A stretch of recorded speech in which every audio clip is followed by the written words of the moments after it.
Bonjour les internautes, je pense que vous avez tous reconnu l'endroit où je suis actuellement. Effectivement, je suis à la ferme Corsange à Bailly-Romainvilliers et aujourd'hui, le maire et le directeur du centre culturel vont nous présenter la prochaine saison culturelle. Bonjour Madame le maire, alors aujourd'hui vous nous présentez la saison culturelle 2023-2024. Qu'est-ce que vous pouvez nous dire de cette saison culturelle ? Alors, cette saison culturelle, d'abord, c'est le fruit d'un travail collectif. C'est pour ça que nous sommes tous les trois ici. Donc, Sacha Stizy, qui est conseillère municipale déléguée à la programmation de la ferme Corsange, et puis Baptiste Dupin, qui en est le directeur et qui vous fera la présentation détaillée de cette programmation qu'il a concoctée. En termes de politique municipale, l'ADN de la ferme Corsange est toujours le même, c'est-à-dire que l'idée, c'est vraiment d'avoir un lieu qui soit ouvert à tous, qui soit ouvert vers l'extérieur, et qui fasse même du aller vers, parce que vous verrez qu'il y a un certain nombre d'événements de la programmation de la ferme Corsange, en fait, ce qui ne se passe pas à la ferme Corsange. C'est un programme cette année aussi qui veut avoir, comme l'ensemble de la politique de la commune, une forte orientation vers les enfants et vers les jeunes. Et puis aussi, quelque chose qui nous tient beaucoup à cœur à Bailly-Romainvilliers, c'est que nous travaillons beaucoup sur l'inclusion sous toutes ses formes, des personnes en situation de handicap ou des personnes qui peuvent avoir d'autres différences, et notamment un travail avec les professionnels qui les accompagnent. Et notamment, je rappellerai que l'année dernière, le pôle art et handicap, le pôle départemental, a été inauguré ici même.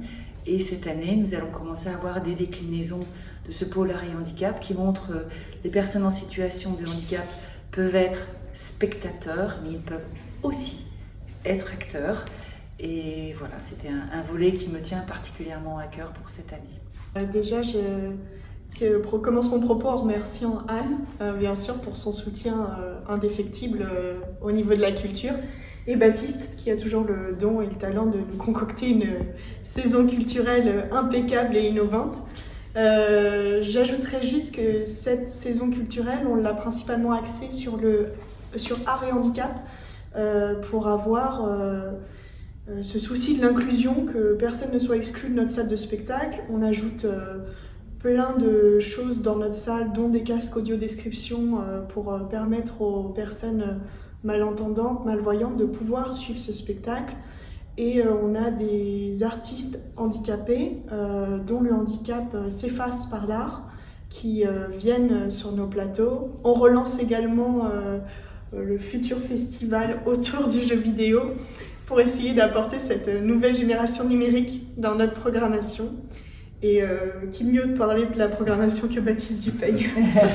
Alors juste une question. Là je vois c'est l'affiche de la prochaine saison. Il y a une sorte de call to action. C'est pas l'affiche définitive parce que notre couverture elle est en train d'être élaborée, finie et validée. Cette compagnie, ça sera une compagnie de danse qui fait Rêve Lucide. C'est la compagnie où on aura le plus d'artistes au plateau parce que pour des raisons économiques, généralement, on a entre 4 et 5 artistes. Là, ils viennent avec une dizaine d'artistes danseurs pour pouvoir nous faire vivre leur univers et leur voyage sur scène. Je vais commencer peut-être par parler effectivement de deux nouveautés qu'on met en place cette année. Tout d'abord, une carte illimitée. On s'est inspiré de ce que peuvent faire certains cinémas, chaînes de cinéma ou des grandes plateformes de streaming pour encourager en fait les gens à venir plus souvent au théâtre et voir aussi des découvertes. On met en place un abonnement illimité qui coûtera 105 € par saison ou 15 € par mois et qui permettra de réserver autant de tickets qu'on veut pour la saison. Par personne ? Par personne.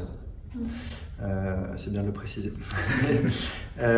Autre nouveauté, on crée aussi un programme d'ambassadeurs parce qu'on a envie de se rapprocher aussi du public et d'avoir des relais parmi nos fidèles. Il y a des personnes qui sont très attachées à la ferme Corsange et on a envie qu'ils parlent de nous. Et donc, en échange de leur relais en fait, humain, de communication humaine, on leur proposera quelques avantages, de participer à un repas avec les artistes, de voir un peu les coulisses des spectacles, d'assister à une répétition, tout ça.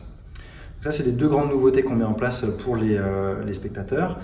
On a aussi des grands projets, puisqu'on aura des travaux assez importants cet été, de remise à niveau de nos équipements scéniques, qui feront qu'on ouvrira la saison un peu plus tard que d'habitude. C'est un grand chantier très important qu'on attend depuis plusieurs années, donc on est très content qu'il se concrétise. En grand projet, on a un projet de création d'un spectacle vocal art et handicap avec 4 établissements médico-sociaux, dont la classe Ulysse de la ville dans l'école des Girandoles. Donc là, on va constituer une chorale de 50 chanteurs handicapés ou non, vraiment en mixité avec des familles aussi et des soignants. Et donc tout au long de la saison culturelle, on aura des répétitions dans chacun des établissements et des répétitions qui assembleront ces 4 établissements pour qu'ils apprennent à se rencontrer, à travailler ensemble. Et ça aboutira à la création d'un spectacle en juin 2024 qui aura lieu sur scène à la ferme Corsange. Et ce sera le point d'orgue en fait, final de notre saison. En grand projet, on a aussi, pour finir, une grande résidence au sein du Collège des Blédors qui fera intervenir la Charmante Compagnie, qui est une compagnie de théâtre, qui interviendra pour les 5e. La compagnie va créer son spectacle qui traitera des enjeux liés à l'eau.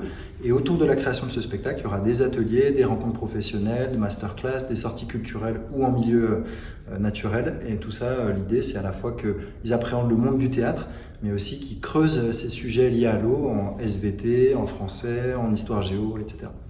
Ça, c'est vraiment sur les grands projets de territoire qu'on développe, qui sont peut-être moins visibles du grand public, mais qui sont pour nous très intéressants et au cœur de nos missions.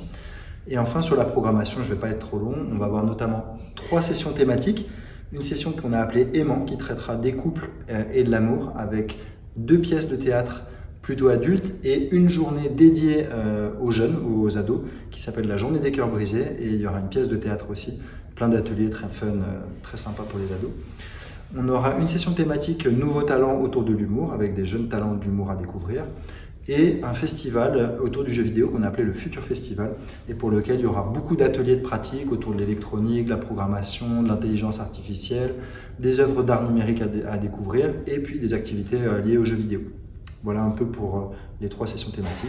Et enfin, pour finir, on aura une ouverture de saison qui sera vraiment orientée art et handicap, parce qu'on a envie de mettre l'accent là-dessus, avec une pièce qui sera bilingue français parlé et LSF, avec l'histoire du coup d'une personne sourde et muette et une personne valide qui se retrouve coincée dans un ascenseur et qui doit apprendre à communiquer. Et voilà, ça va être une ouverture assez dynamique, assez engagée aussi et drôle aussi. Et autour de ça, on aura voilà, l'idée c'est aussi d'aborder ces questions de manière décomplexée, bienveillante, et voilà. Et du coup, on aura des animations autour de ça avec des petites pièces de théâtre, des petites surprises en fait tout au long de la soirée pour les habitants, les spectateurs.